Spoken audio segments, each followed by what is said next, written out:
Donc, j'ai commencé l'enregistrement de la rencontre, puis on va pouvoir commencer. Donc, j'ai répété les consignes une dernière fois. Je vous invite à utiliser le chat pour poser vos questions tout au long de la rencontre. Je vous invite également à garder votre micro et votre caméra fermée pour favoriser la connexion. Merci d'être là, merci d'avoir été là alors et merci d'être présent malgré le super beau temps qu'il y a dehors. Vous pourriez faire mille et une autres choses en ce moment que d'être avec nous. Ça me fait vraiment plaisir que vous soyez là pour se parler d'un sujet qui me tient vraiment à cœur.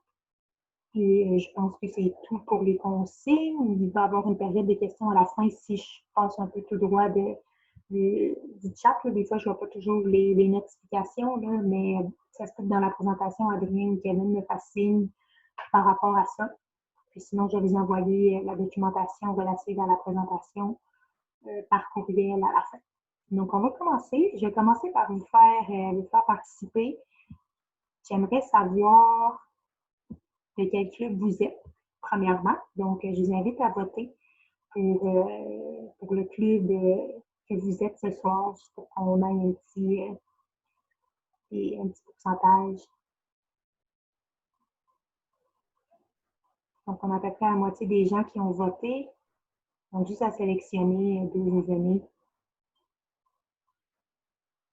Il y a encore quelques personnes qui n'ont pas voté. Je vais vous laisser encore quelques secondes.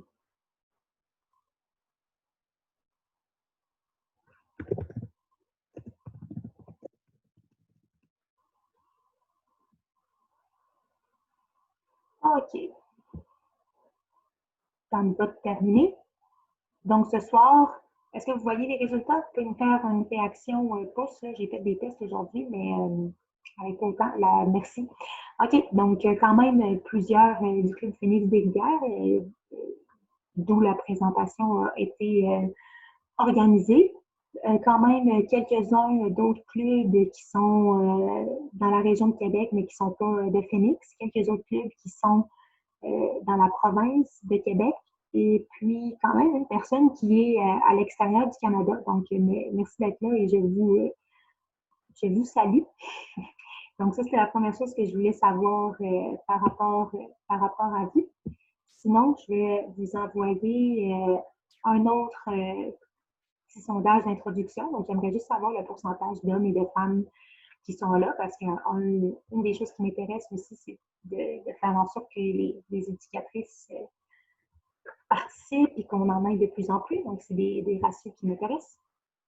Je vais vous laisser encore quelques secondes pour voter. Il y avait quasiment tout le monde qui a voté.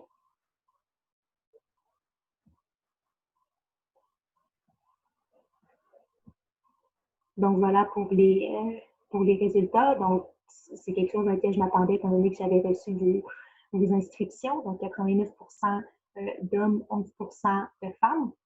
Donc, merci d'être là et en espérant de faire balancer les ratios tranquillement avec le temps. OK, donc on va se lancer dans la présentation. En fait, je vais juste me présenter avant qu'on se lance là-dedans. Vous allez avoir quelques petits sondages que vous allez pouvoir répondre par-ci par-là à l'intérieur du Zoom. Ça favorise un petit peu plus l'interaction par rapport à vous poser des questions oralement dans une visioconférence alors qu'on est plusieurs dizaines.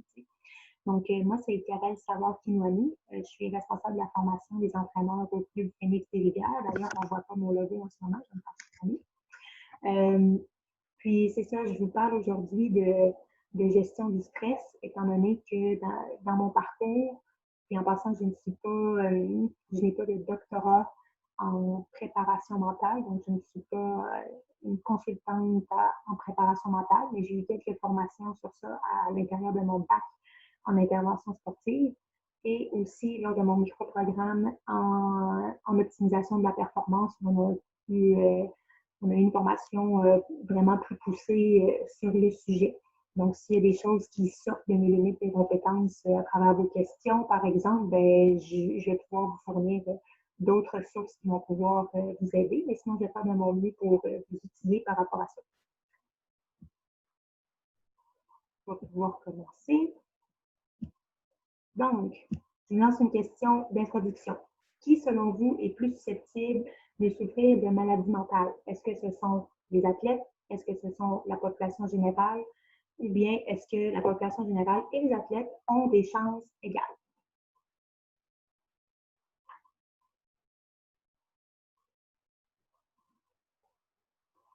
J'aime vraiment ça, cette petite fonction-là. J'ai découvert ça hier, donc je me suis bien amusée aujourd'hui à me concocter ça en ajout. Bon, il y a quasiment tout le monde qui a répondu. Donc, je vous montre les résultats. Donc, 17% d'entre vous ont répondu que ce sont les athlètes qui ont plus de chances, qui sont plus susceptibles de souffrir de maladies mentales. Après 28% que c'est la population générale. Et puis, 56% ont dit qu'il y avait des chances égales. Donc, je vais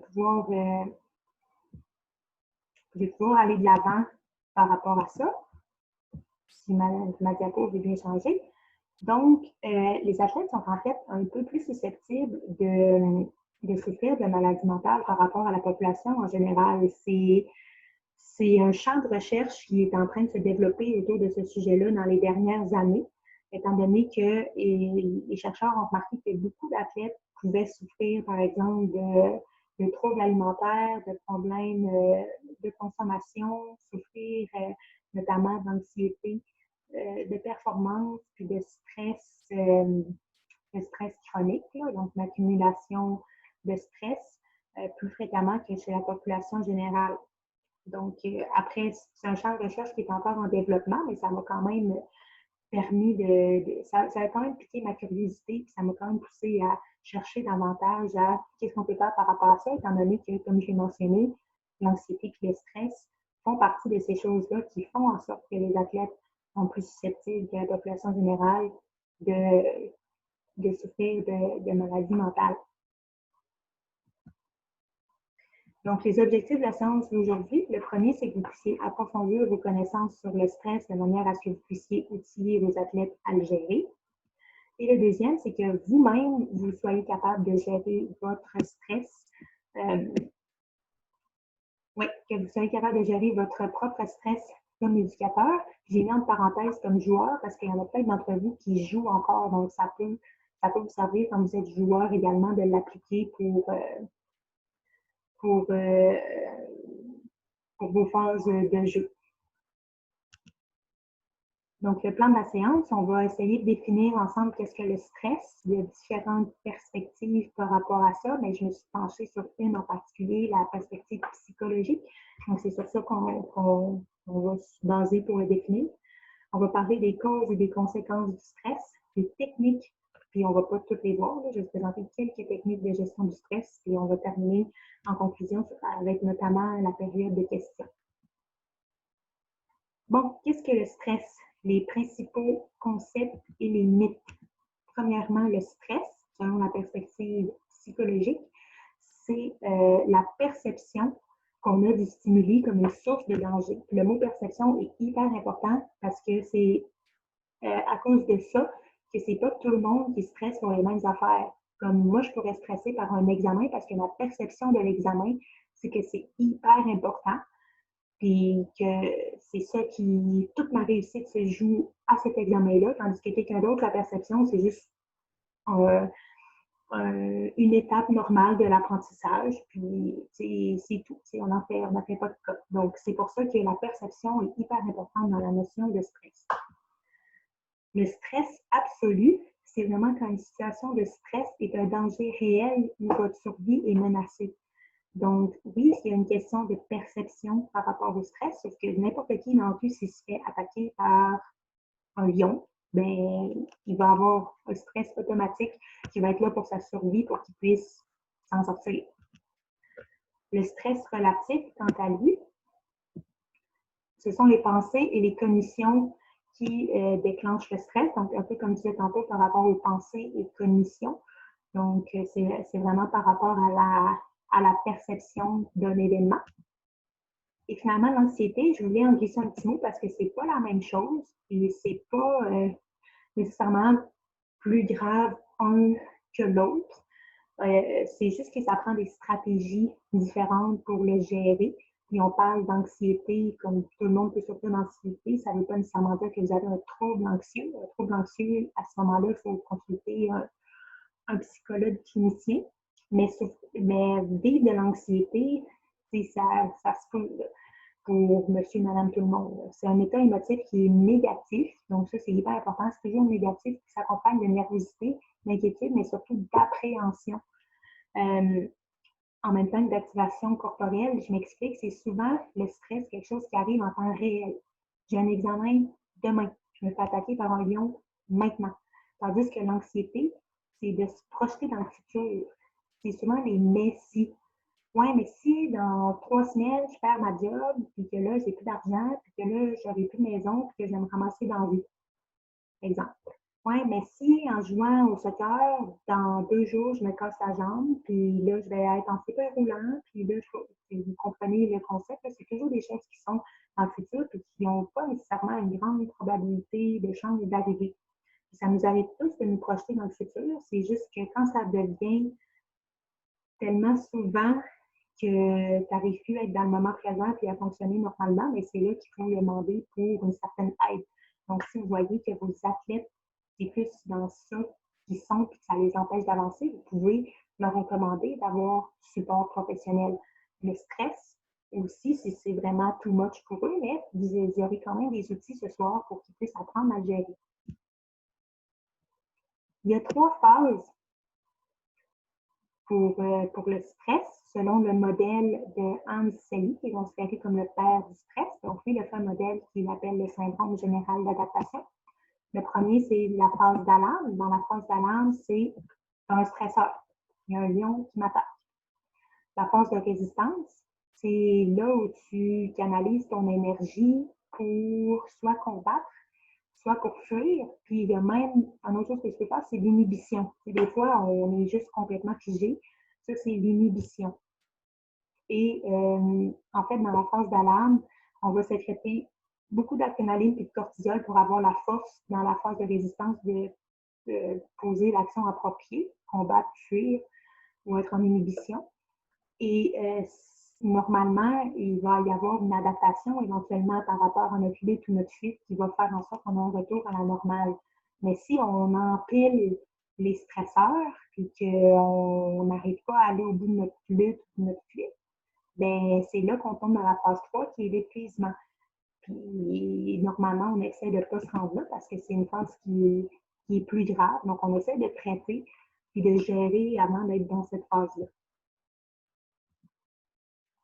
Les mythes concernant le stress, donc je vais vous faire participer un petit peu, ce ne sera pas long. Le mythe numéro 1, donc vrai ou faux, c'est tout des vrais ou faux. Les mythes, il y en a 4 que je vais vous demander. Les stratégies les plus populaires pour gérer le stress le sont car elles sont les meilleures. Donc, les stratégies qui sont tendances, là, ben, c'est parce que c'est les meilleures stratégies. Et je vous laisse voter par rapport à ça.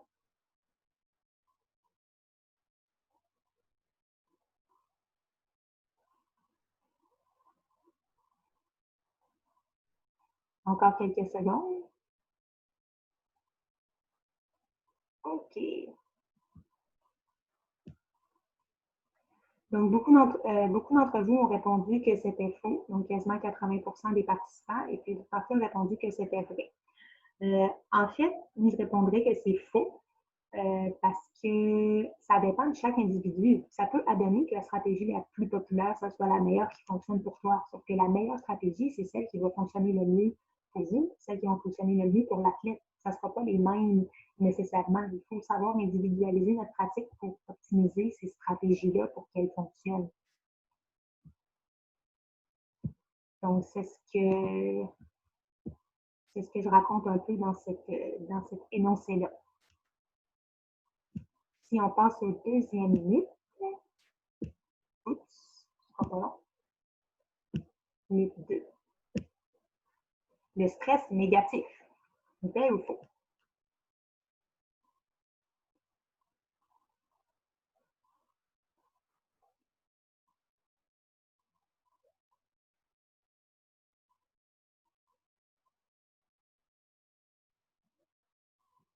Encore quelques secondes.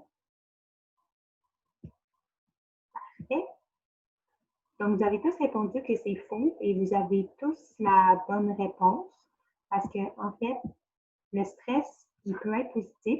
C'est lui qui a permis à l'humanité de survivre jusqu'à aujourd'hui. Le stress, c'est hyper important et hyper pratique pour qu'on puisse rester en vie.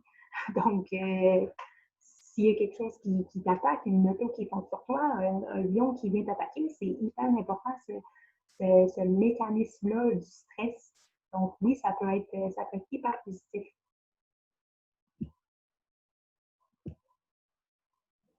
Le mythe numéro 3. Donc, le stress est partout et nous ne pouvons rien.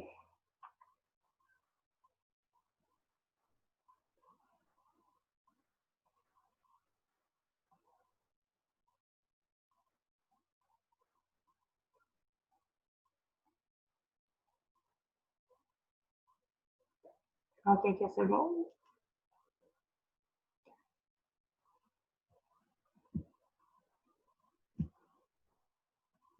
Donc, ici, à peu près moitié-moitié, des gens qui disent que c'est vrai et des gens qui disent que c'est faux.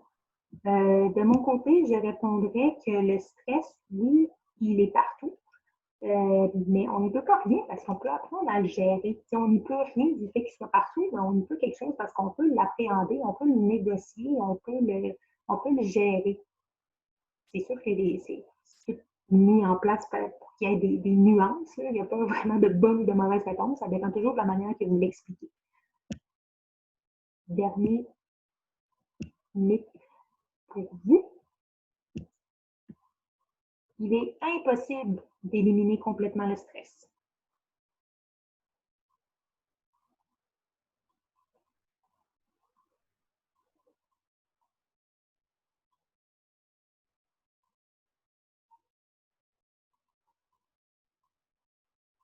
Encore une dizaine de secondes maximum pour voter.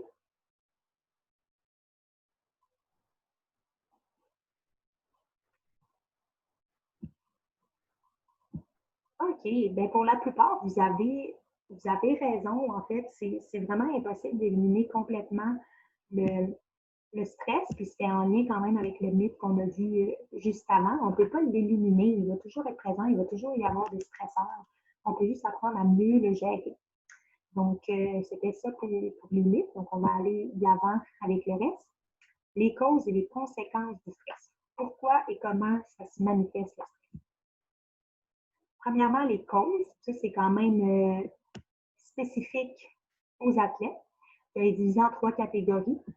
Les stresseurs de compétition. Donc, ça, c'est les attentes qu'on a face à notre performance, le niveau de préparation qu'on a, le niveau de l'adversaire. Si on joue contre l'équipe qui est en première place aujourd'hui, ben, notre niveau de stress va être différent. Les stresseurs d'organisation, ben, c'est sûr que le rôle de la performance dans l'organisation, je l'associe peut-être plus avec des joueurs de haut niveau, par exemple des joueurs professionnels qui ont des contrats, donc c'est comme s'ils devaient quelque chose un peu à l'organisation pour gagner. Donc peut-être que ça touche un peu moins notre réalité, mais c'est présent quand même. Et finalement, les stresseurs personnels, c'est tout ce qui est extra-sportif, les finances, les relations familiales, les relations amoureuses, les problèmes à l'école. Il y a beaucoup de jeunes qu'on coach qui sont des élèves, qui sont des étudiants, donc c'est hyper important euh, de voir ce qui les affecte par rapport à l'école. Les réponses au stress, là, j'étais curieuse, je vais vous faire participer. Il y en a plusieurs. Je ne les ai pas toutes écrites. Tout le monde vit son stress de manière différente. Pour ce questionnaire-là, vous pouvez cocher plusieurs réponses, à savoir c'est quoi les réponses du stress que vous vivez le plus souvent personnellement. Est-ce que vous avez mal au ventre? Ça, c'est très fréquent hein, chez les enfants. On dit ah, j'ai mal au ventre. Souvent une cause de stress. Est-ce que vous avez le cœur qui bat vraiment vite? Est-ce que votre respiration est. Vous vous sentez comme à bout de souffle? Est-ce que vous avez les mains moites? Est-ce que vous suez beaucoup? Est-ce que vous êtes irritable? Ou est-ce que vous avez des troubles de mémoire? Il reste encore quelques secondes pour voter.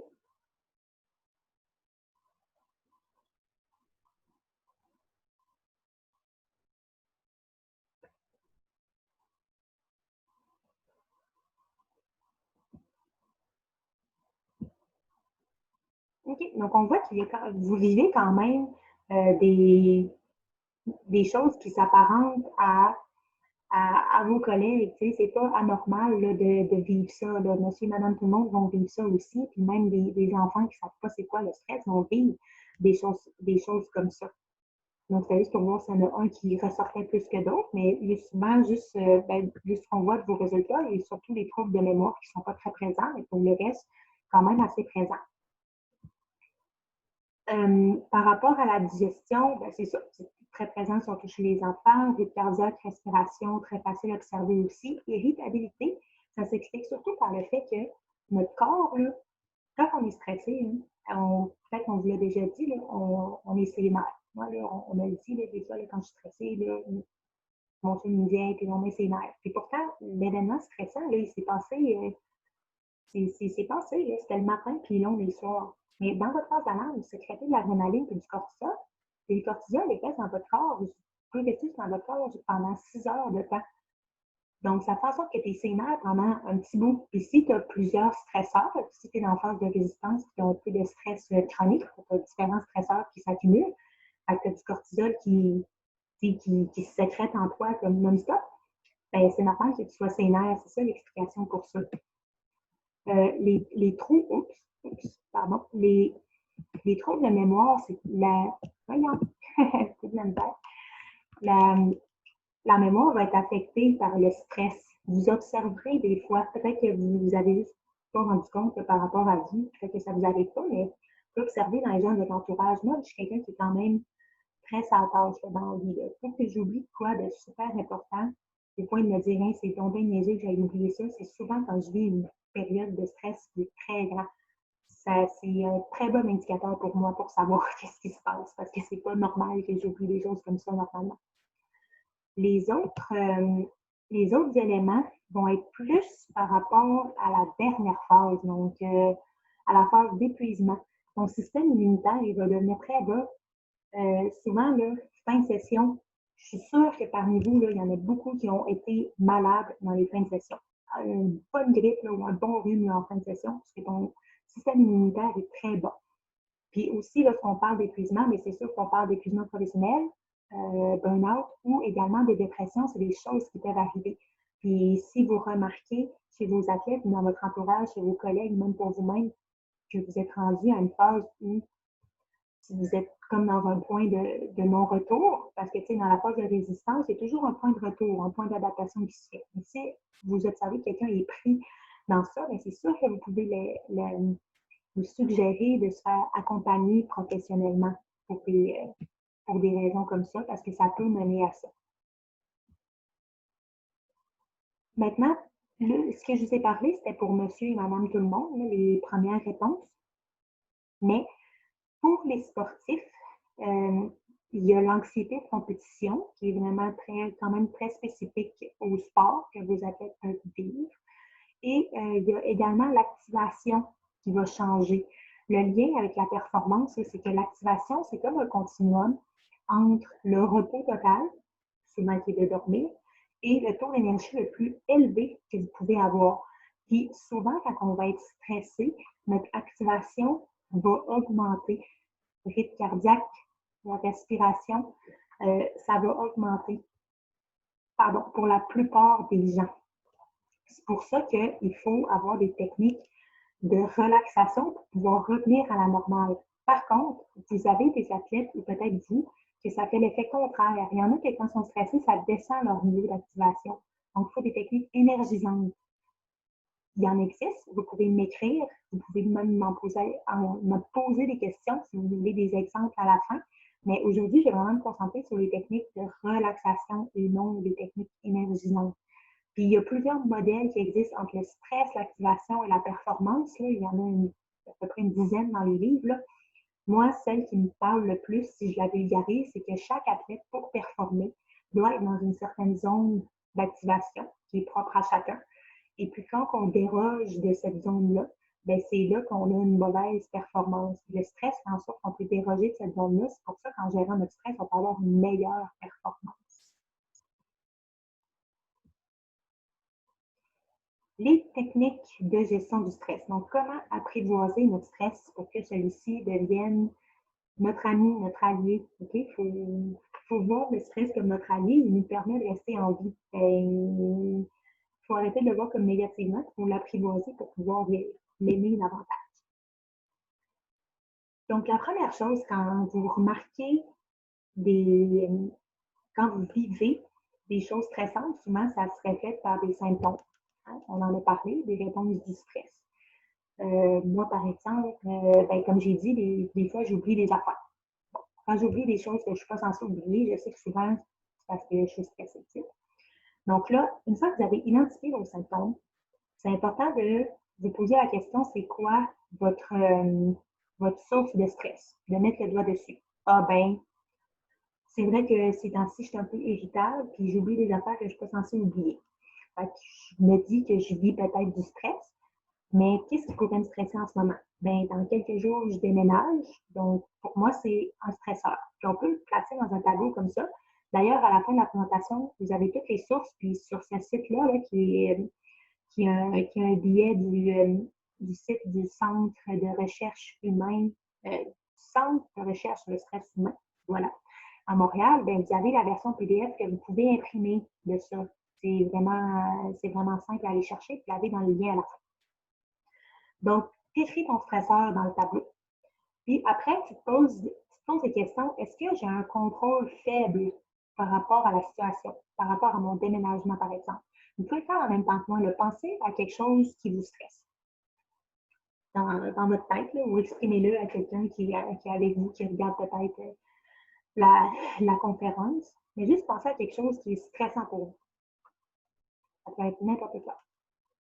Posez-vous la question, est-ce que vous avez un contrôle faible sur la situation? Dans mon cas, je n'ai pas vraiment un contrôle faible parce que c'est moi-même qui ai planifié mon déménagement. Donc, j'ai un contrôle sur c'est quand, qu'est-ce que je fais, c'est où que je vais. Donc, je ne fais rien dans la case contrôle faible vis-à-vis de mon déménagement, par exemple. Est-ce que mon déménagement est imprévisible? Est-ce qu'il n'était pas prévu?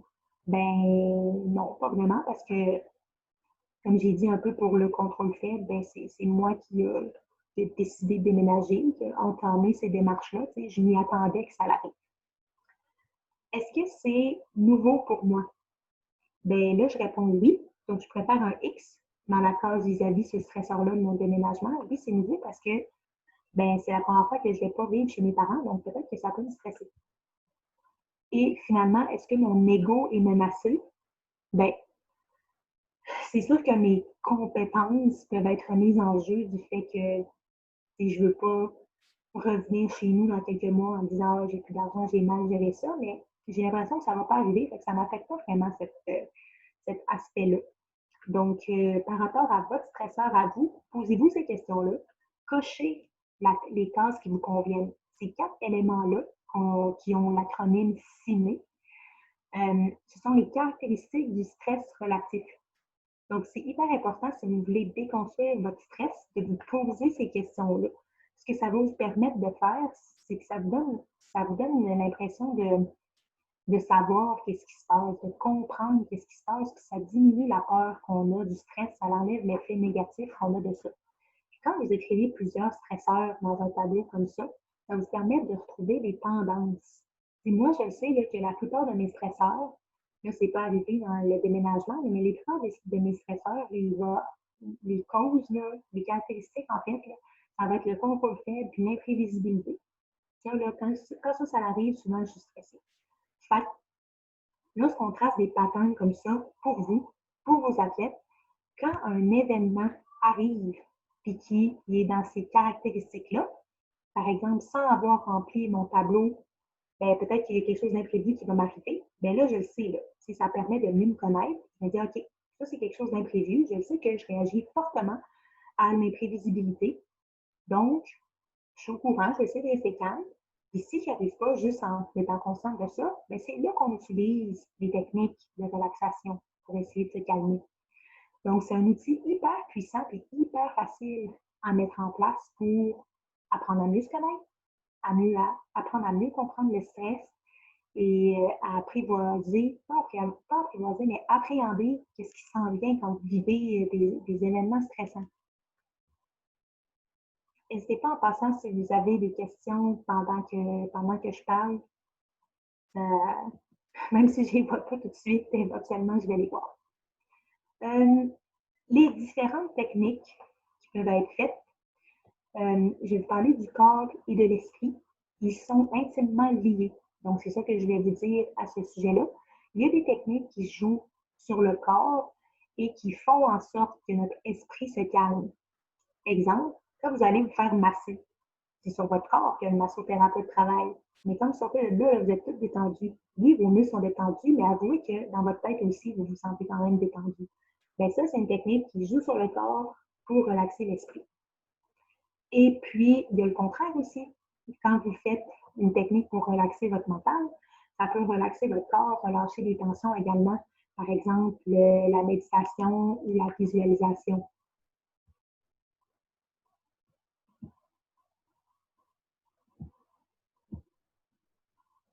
Donc, je vais vous parler de cohérence cardiaque, mais inquiétez-vous pas, ceux qui ont fait déjà plusieurs formations avec moi, je ne vais pas m'étendre sur le sujet parce que j'en ai parlé tellement souvent.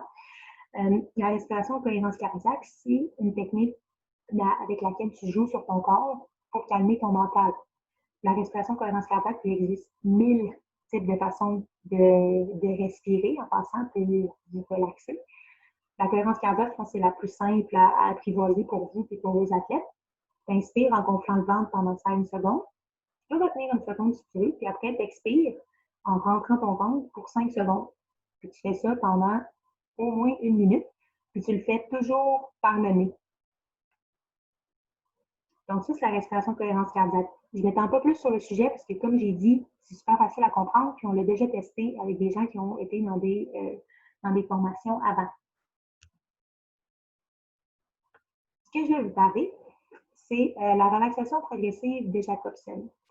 Ça, c'est une technique qui joue sur le corps et qui va pouvoir calmer les tensions corporelles, mais aussi notre esprit. L'exercice progresse d'un groupe musculaire à l'autre permet d'être conscient des tensions qu'on a dans notre corps pour pouvoir mieux les relâcher. Puis j'aimerais ça qu'on le fasse ensemble. Donc, je vous invite, j'ai aucune idée de où vous êtes, mais vous pouvez vous asseoir droit sur votre chaise, si vous en avez une, avec vraiment les hanches à côté, au fond, les pieds à plat, on ne croise pas les jambes, on ne croise pas les bras, puis on met nos paumes de main sur nos cuisses en restant droit. Pour l'instant, ça va. Le but de ça, c'est de créer une tension pendant 5 secondes dans un groupe musculaire et pendant 30 secondes de le relâcher. Donc, on va faire le test avec, premièrement, notre main droite. Donc, je vais vous inviter, à serrer le plus fort que vous pouvez votre main droite. C'est bon? Donc, pour 5, 4, 3, 2, 1. Et on relâche, on repose la paume de main sur la cuisse. Maintenant, ce que je vous invite à faire, c'est à forcer le haut de votre bras, biceps, triceps. On garde la même position assise, mais on essaie de forcer cet endroit-là pour 5 secondes. On y va pour 5, 4, 3, 2, 1 et on relâche. On va faire la même chose de l'autre côté. Là, naturellement, j'ai dit que ça prenait 30 secondes de relaxation après le 5 secondes pour qu'on puisse vraiment absorber le fait que notre tension est relâchée. Là, je vous le fais en petit atelier pratique pour que vous puissiez comprendre, mais normalement, il faut respecter le 5-30. Donc, on va essayer avec la main gauche. Donc, on va serrer le poing pour 1, 2, 3, 4, 5 et on relâche, on met la paume de main sur la cuisse. On va venir forcer biceps, triceps en haut en gardant les mains à plat. On est parti pour 5, 4, 3, le plus fort que vous pouvez, 2, 1 et on relâche. Ça peut être fait avec n'importe quelle partie du corps. Une des endroits qui est vraiment tendu, c'est le front, le point entre les deux sourcils. Fait que ce que je vous invite à faire, on va le tester ensemble, là, froncer les sourcils pendant 5 secondes. Les trois que vous pouvez, là, comme ça. 1, 2, 3, 4 et 5. Et à relâcher ensuite. Ça, c'est un point de tension qui est vraiment hyper important. Fait que ça peut se faire vraiment avec n'importe quelle partie du corps. La version vraiment structurée de tout ça, vous pouvez la trouver dans la littérature. Si ça vous intéresse, je peux vous envoyer des séquences à faire. Il y a des ordres en particulier. Puis, si vous faites la relaxation progressive complète, ben, ça peut prendre quand même plusieurs minutes. Là. Je pense que c'est un petit peu plus que 20 minutes. Là. Sauf que si vous voulez l'appliquer avec vos athlètes là, dans un entraînement par une capsule, sélectionnez les muscles qui sont par rapport à votre sport, sélectionnez vos jambes par rapport au soccer, sélectionnez les bras pour les gardiens de but. Il y a moyen de s'organiser. Puis s'il y en a qui aiment ça, parce que comme j'ai dit, la meilleure technique, c'est celle qui est individualisée à l'athlète. Moi, je déteste faire cette technique-là, mais la plupart des gens, ils l'aiment pas. Donc, ceux qui aiment ça et qui veulent en faire plus, bien là, vous pouvez leur fournir. Il y a des audios aussi que vous pouvez trouver sur Internet par rapport à quel groupe musculaire faire, s'ils veulent le faire chez eux avant de se coucher une vingtaine de minutes.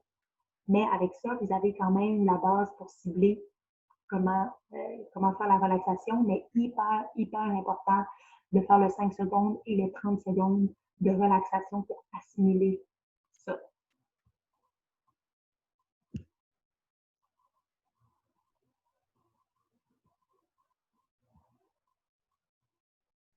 Je vais vous parler maintenant d'une technique par rapport à l'esprit qui va détendre le corps. Donc là, je vous ai présenté bon, la respiration de cohérence cardiaque, je l'ai surtout mentionné. Hein.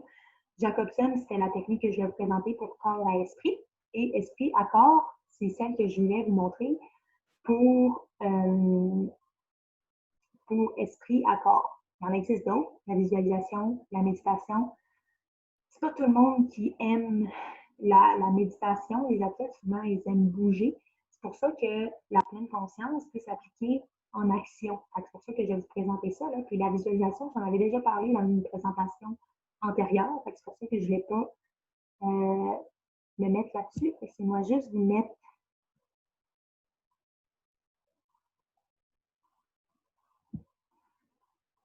l'extrait à la bonne.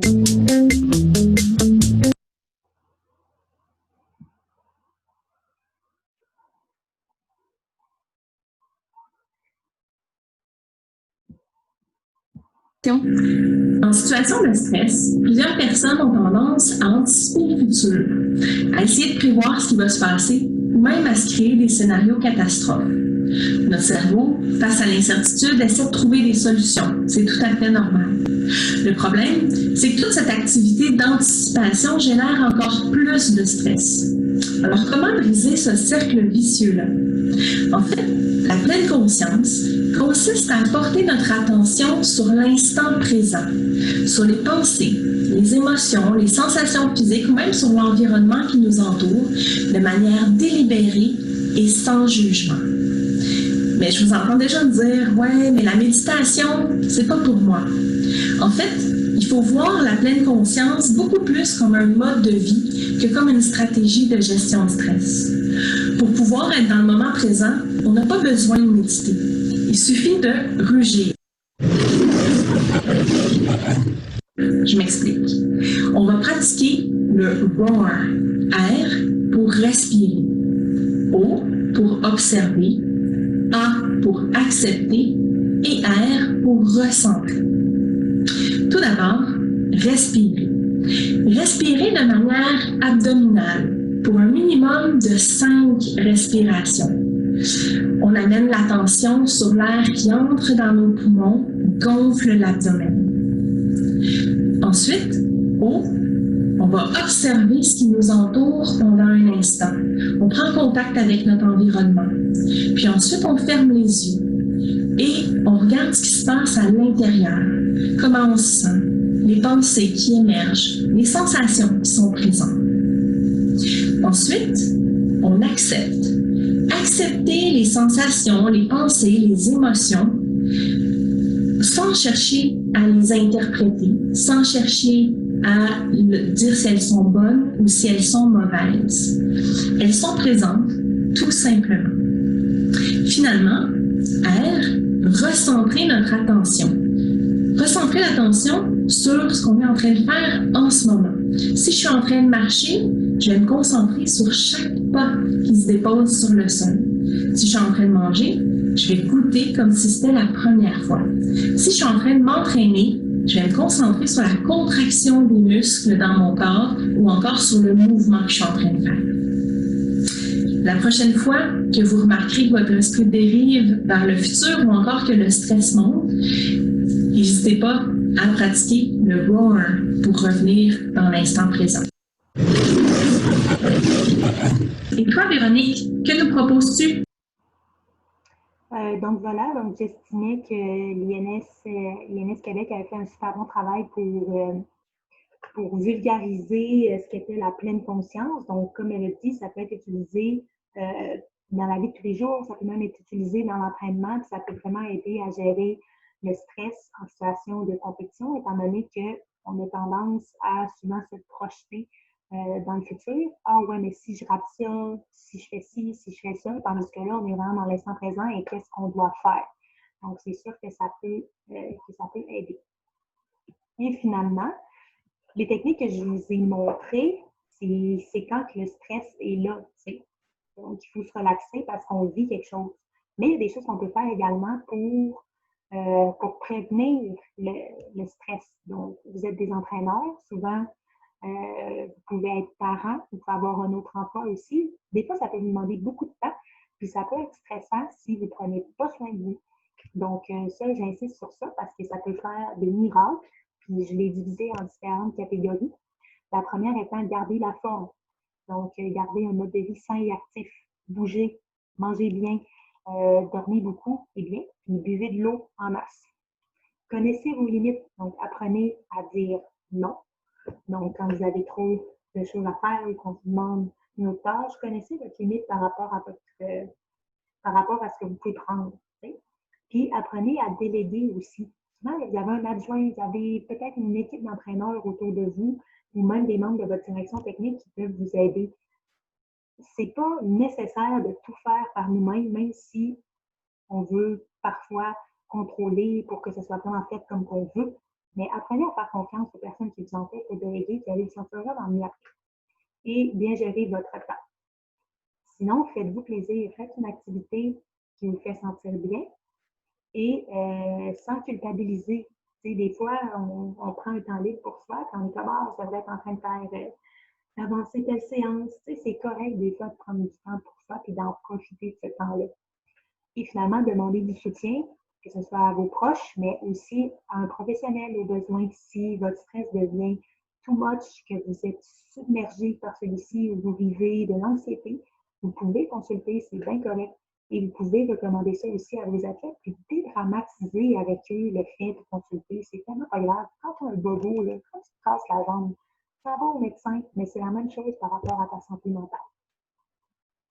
Là, j'avais d'autres questionnaires, mais ils ne marchent plus. Je ne sais pas pourquoi. Fait que, j'en avais pas tant que ça d'autres, mais je suis comme déçue. Mais c'est pas grave. Donc, c'était le questionnaire par rapport à cette diapositive-là, c'était pour savoir c'était quelle catégorie dans ces 4 catégories-là que vous avez plus de difficultés à faire, tu sais. Puis, dans mon cas, ça peut quasiment être 3 sur 4. C'est pas toujours facile de prendre soin de nous dans le mode de vie chargé qu'on a. T'sais. Donc, c'était surtout pour montrer à quel point c'est normal de des fois se sentir débordé, mais qu'il y a des solutions par rapport à ça, puis que ça peut beaucoup aider sur comment on va appréhender notre stress par la suite. Donc, conclusion. Donc, vous pouvez poser vos questions. J'ai essayé de faire ça très court et concis, sachant que si vous voulez d'autres informations, toutes les sources sont à la fin du PowerPoint que vous allez recevoir par courriel. Mais c'était pour vous donner une idée globale de qu'est-ce que vous pouvez faire concrètement, surtout pour vous et pour vos athlètes. Si vous avez des questions, vous pouvez les poser via le clavardage. Je n'ai pas trop regardé pendant la présentation, mais j'y vais maintenant. Oui, j'enregistre la séance, donc vous allez recevoir la vidéo également. Si c'est une question qui est un petit peu plus complexe, demande de l'expliquer au lieu de l'écrire. Vous pouvez ouvrir votre micro, on a du temps à ce moment-ci dans la séance. S'il y a des questions qui nous viennent plus tard, n'hésitez pas à m'écrire par courriel, ça va me faire plaisir de répondre à vos questions ou de vous fournir d'autres documentations. Donc, est-ce que vous avez des questions?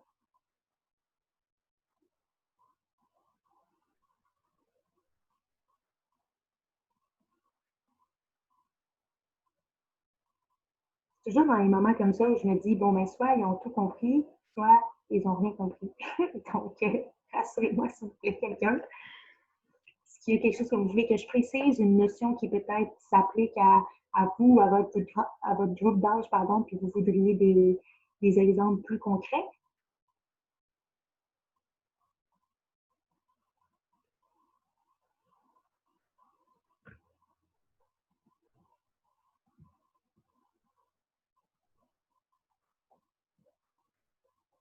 Bon, on me dit que tout était très clair. N'hésitez pas s'il y a des questions qui vous popent dans les prochaines minutes. Sinon, je vous ai écrit clairement comment procéder.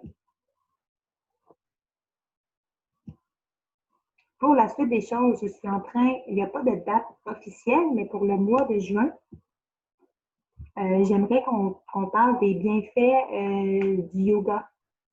Donc, autant sur le plan psychologique que sur le plan physique. Donc, un excellent complément pour le sport. Puis, j'aimerais qu'on puisse le présenter aux athlètes qui sachent concrètement quoi faire. Puis, les éducateurs seront invités, leurs parents aussi, à assister naturellement. Puis, j'essaie d'avoir une invitée à nous parler du sujet. Ce n'est pas encore officiel, donc je ne vous en dis pas plus pour l'instant.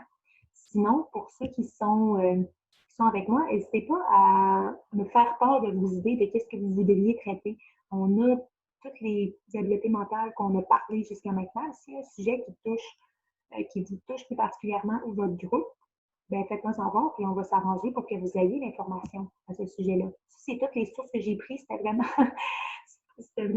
toutes ces pages-là étaient ouvertes sur mon ordi en même temps, mais vous avez les liens vers tout ce qui est en ligne. Sinon, s'il y en a que vous êtes un peu mêlés là-dedans et que vous voulez des recommandations par rapport à s'il y a un livre qui peut être plus utile pour vous, tout ça, ben, je peux vous guider à travers ces sources-là. Il y a trop de trucs dans le chat en même temps. Ça ne sera pas long.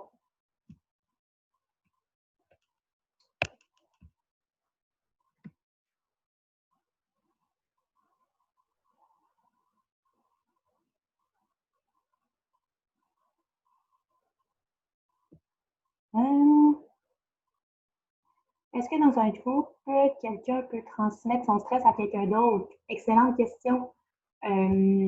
J'ai oublié d'en parler. Je voulais donner je voulais faire un petit mot là-dessus, justement. Le stress, c'est contagieux. Donc, quand vous regardez un film et que le personnage vit un moment stressant, le film de suspense, tout ça, là, vous avez des réponses physiologiques au stress, même si vous ne le vivez pas, puis vous savez que c'est pas vrai. Votre cœur, il peut battre plus vite, votre respiration peut être plus courte, vous pouvez être ses nerfs. Quand tu écoutes un film et que tu es stressé par le film, si quelqu'un arrive et te fait un saut, là, tu vas être beaucoup plus sénère que si tu es tranquille dans ta chambre. Si tu regardes quelqu'un traverser la rue et qu'il manque de se faire frapper par une moto, tu vas ressentir, tu vas vivre des réponses physiologiques du stress. Donc oui, le stress, c'est contagieux. Puis quand tu es autour de quelqu'un qui vit du stress, ça peut te le transmettre. Si vous, vous dites, mais crime, comment ça que je vis des réponses de stress, mais j'arrive pas à identifier le stresseur. C'est possible. Peut-être que dans ton équipe, il y a quelqu'un qui est stressé, ça te transmet son stress. Peut-être que c'est ton frère, ta soeur, ta mère, ton père, ton chum, n'importe qui. Le stress est contagieux. Donc oui, tu peux avoir des réponses au stress, même si tu n'as pas de stresseur direct sur toi. Donc, il suffit à ce moment-là d'en parler avec la personne concernée, la sensibiliser au fait que le stress est contagieux pour peut-être faire en sorte que la personne trouve des techniques adéquates pour elle. Excellente question. Quoi faire si c'est les parents qui mettent de la pression sur les athlètes?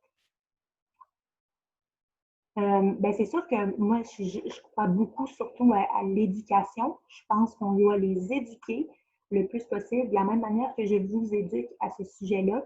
je pense qu'on doit les éduquer sur l'effet qu'ils ont sur leurs enfants par rapport au stress. On doit les éduquer par rapport au fait que leurs enfants qui font du sport peuvent vivre de l'anxiété de performance, peuvent souffrir de différentes sources de stress qui sont même, selon les recherches les plus récentes, plus susceptibles d'en subir que la population en général. Je pense que ça passe surtout par l'éducation à ce moment-là. Comment bien gérer le stress pour un tournoi? Bien, moi, je pense que la meilleure chose pour apprendre à gérer son stress, c'est de recréer ces situations-là de tournoi en pratique. Donc, dans un environnement où l'athlète peut ressentir les mêmes sensations que quand il va arriver dans cette situation-là de compétition. Exemple, puis je ne vous dis pas d'aller dans cet extrême-là. Le rouge et or, quand il football, quand il se prépare à jouer contre les Carabins, ils pratiquent à l'intérieur du stade TELUS, ils mettent les haut-parleurs à fond la caisse, des supporters qui leur crient dessus des atrocités. Puis ça devient à un moment donné normal. Puis quand ils arrivent sur le terrain, ben ça leur fait plus rien. Donc, il y a plein de petites choses de compétition que vous pouvez mettre en place avec les athlètes pour recréer une ambiance de tournoi. Donc, ça peut vraiment les aider à mettre en place des techniques dans ces situations-là. Le but, ce n'est pas juste de les pitcher dans ces situations-là en entraînement puis de rien faire. Éduquez-les aux techniques qui existent. Prenez un moment pour le pratiquer avec eux dans des situations d'entraînement pour qu'ensuite, tu sois capable de le reproduire en compétition. Je pense que je n'ai plus de questions, à moins que j'en ai raté. Je ne sais pas si Adrien t'a suivi un peu le cours du chat. J'ai eu plusieurs phrases là, qui ont popé comme en même temps, mais je semble avoir répondu à toutes. Est-ce que le stress peut engendrer de la colère? Donc, on aurait une autre question finalement.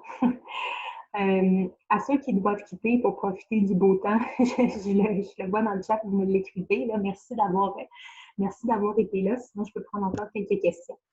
Est-ce que le stress peut engendrer de la colère? Ben, je n'ai pas la réponse exacte à cette question-là, mais j'oserais croire que oui. Si tu peux devenir plus irritable, ben, j'imagine que ça peut générer de la colère, mais j'avoue que je n'ai pas la réponse exacte à cette question-là, puis je ne veux pas répondre n'importe quoi, là, donc ça me demandait pas une réflexion, mais plus une recherche plus approfondie sur le sujet pour trouver quelque chose que c'est écrit noir sur blanc avec une explication. Mais je serais croire que oui, étant donné que tu peux souffrir d'irritabilité.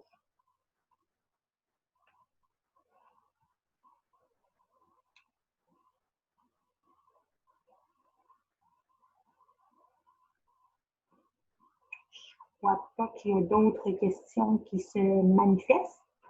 Je vais attendre les 2 dernières minutes jusqu'à 8 heures. Sinon, comme j'ai dit, vous pouvez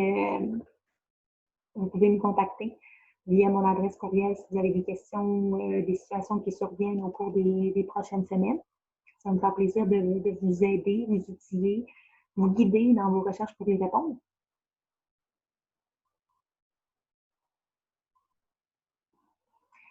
Mon dernier questionnaire, je vais essayer, peut-être qu'il va marcher.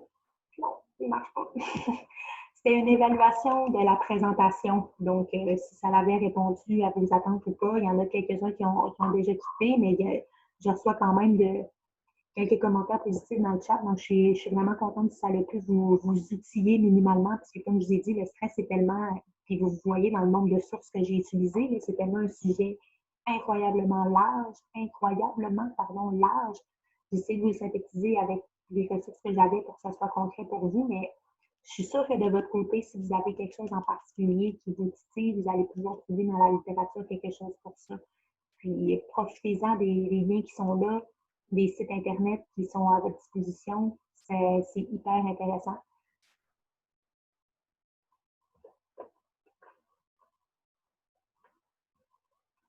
Donc, je pense qu'on va terminer là-dessus, étant donné qu'il est 8 heures. J'ai voulu faire ça short and sweet.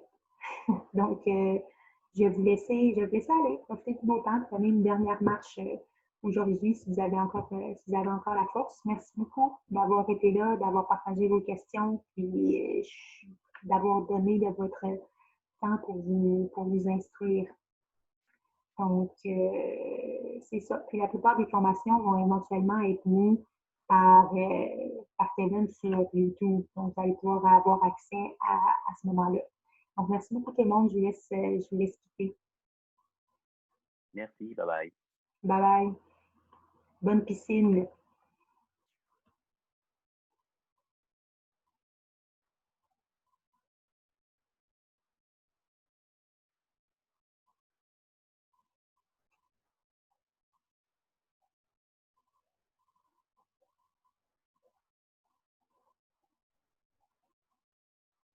Pour les liens de formation, sont actifs seulement 7 jours. Donc, si vous ne les téléchargez pas dans les 7 jours, après, le lien n'est plus actif.